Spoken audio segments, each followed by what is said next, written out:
Fernand Girard, vous êtes depuis plusieurs années président de RENASUP. Est-ce qu'en un premier temps, vous pourriez nous présenter RENASUP ainsi que, tout compte fait, l'état des lieux de l'enseignement supérieur développé dans les lycées catholiques associés à l'État? Très bien, merci Gérard. D'abord, je vais commencer par saluer tous mes amis à La Réunion.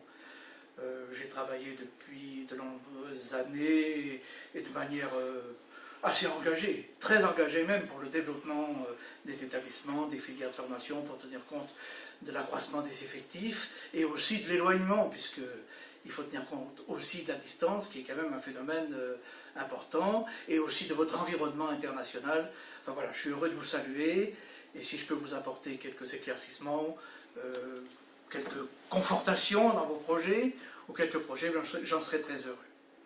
Alors, peut-être la première chose, Gérard, pour répondre à la question, qu'est-ce qui s'est passé dans l'enseignement supérieur ces dernières années, et particulièrement avec les lois qui viennent de paraître, la loi enseignement supérieur et recherche de juillet 2013, c'est la prise en compte du fait que le lycée est intégré au processus de l'enseignement supérieur.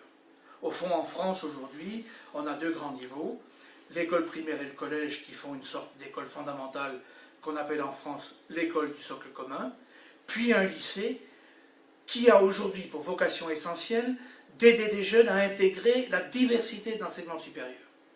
Puisque dans nos sociétés dites développées, c'est de l'ordre de 70-80% des jeunes qui font leur formation jusqu'au niveau Bac+3. Et d'ailleurs, la France a signé les accords dits de Bologne, dans lesquels, pour l'enseignement supérieur en Europe, il est distingué trois niveaux, Bac+3, Bac+5, Bac+8.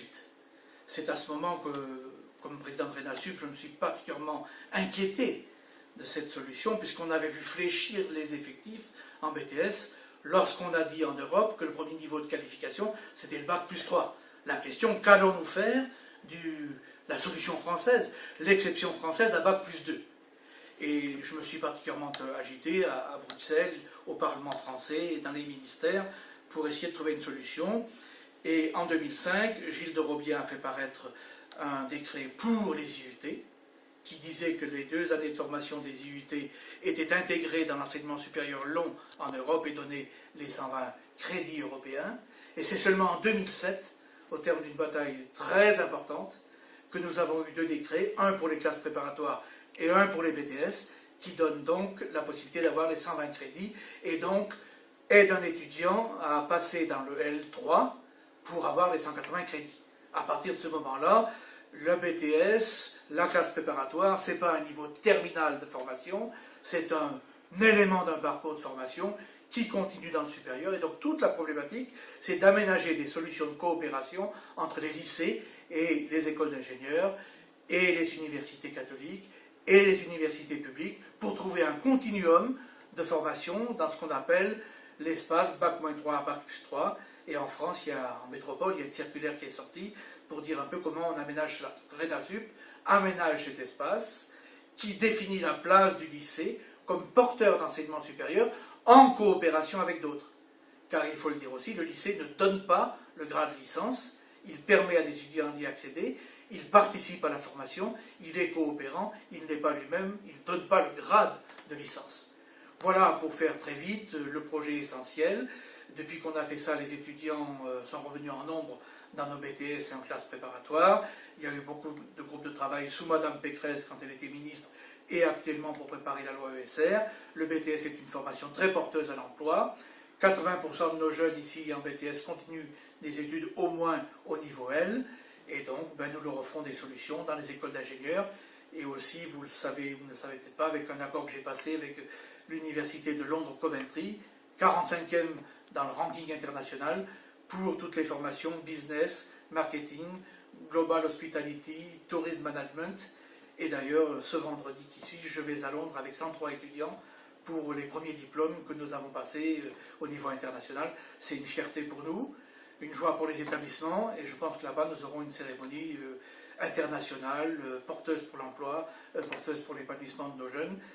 Et je sais aussi que dans l'université publique anglaise, où il n'y a pas de laïcité à la française, il y aura la participation des des autorités religieuses du pays, anglicanes et catholiques, à cette diplomation. Donc c'est aussi une bonne expérience pour nous Français qui connaissons cette espèce de coupure entre le public et le privé, que nous ne sommes pas de cette manière-là en Angleterre par exemple.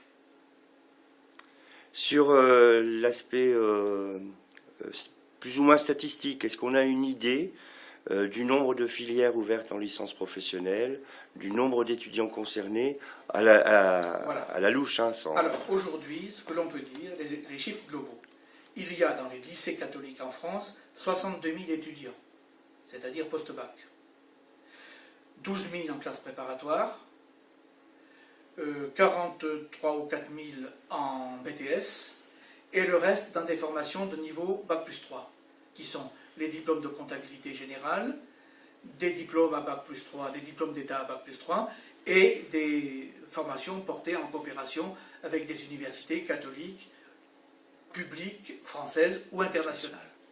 Voilà. Et les universités catholiques et les écoles de la physique représentent aussi à peu près 60 000 étudiants. Donc RENASUP plus l'ensemble des cathos, c'est 120 000 étudiants. Et nous avons besoin de nous conforter ensemble pour peser. Parce que l'enseignement supérieur catholique n'est beaucoup moins fort, consistant que l'enseignement secondaire, ou l'enseignement secondaire catholique, qui représente 20% des effectifs. Là, nous sommes très en dessous.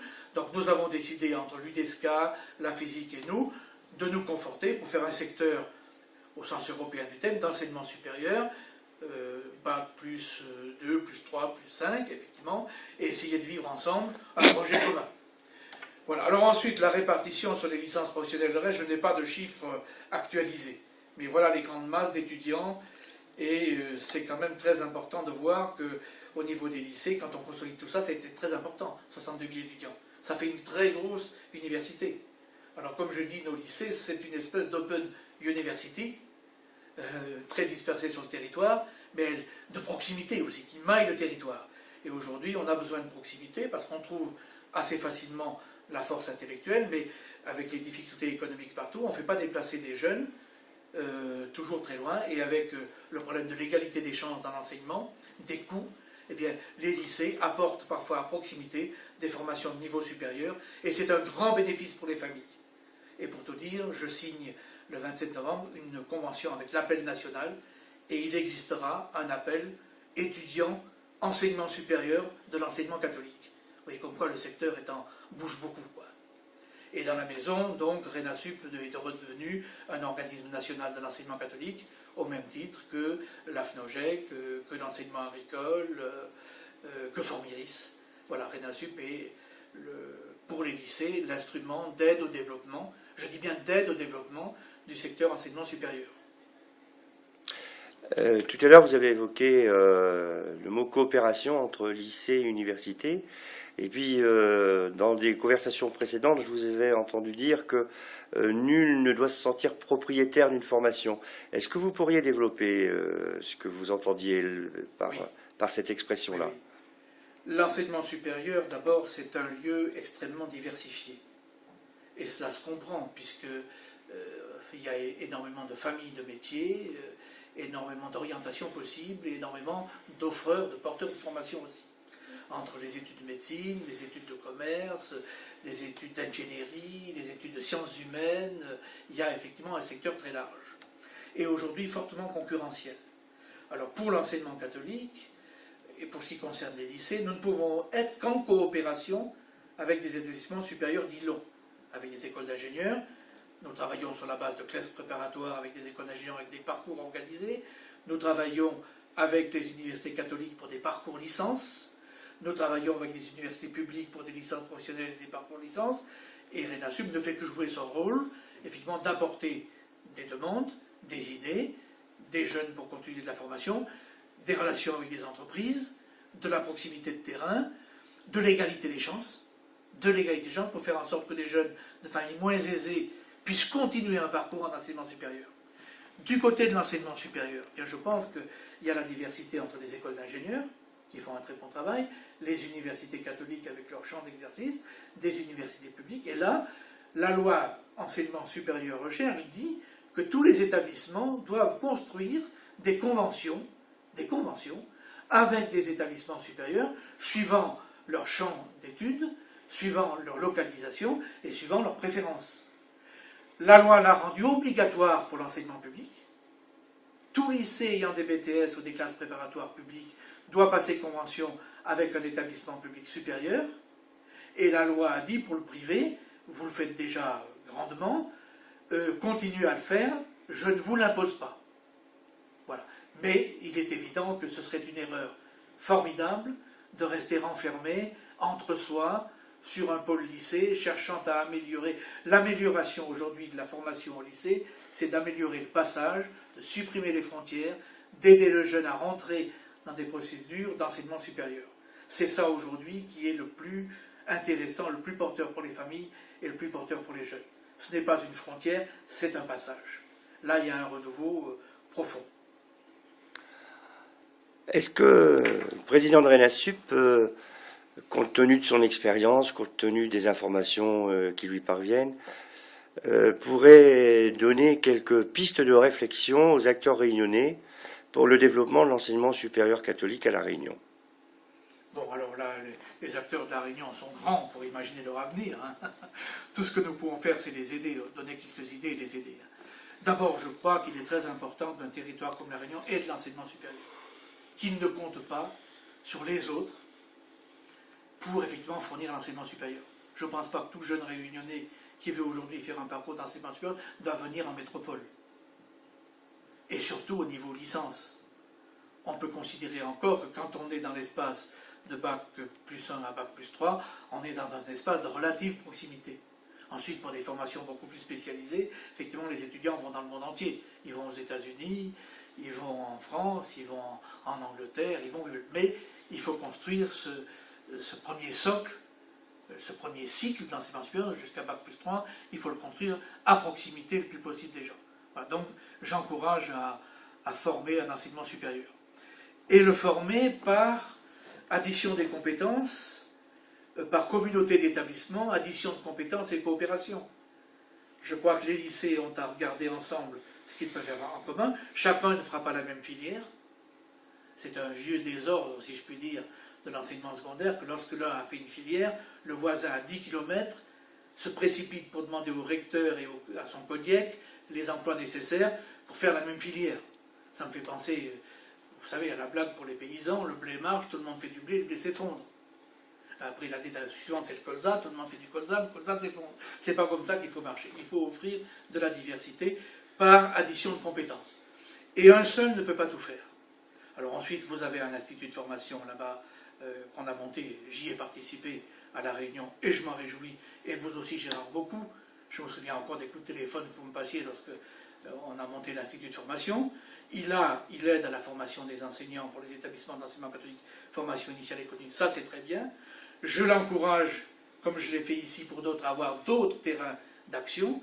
Je sais qu'il est partenaire des universités pour le champ des sciences humaines, et peut-être demain pourra-t-il être aussi travailler avec les lycées pour d'autres formations, même s'il n'est pas la compétence immédiate pour les réaliser.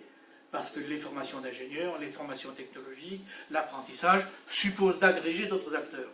Mais pour agréger des acteurs, il faut qu'il y ait quelqu'un qui prenne le rôle de chef de projet, d'organisateur, de coordinateur, une communauté de marche quand il y a un supérieur de la communauté. Quelqu'un qui fait en sorte que et les relations, et les projets, et les programmes, et les maquettes, et les relations entre les gens fonctionnent.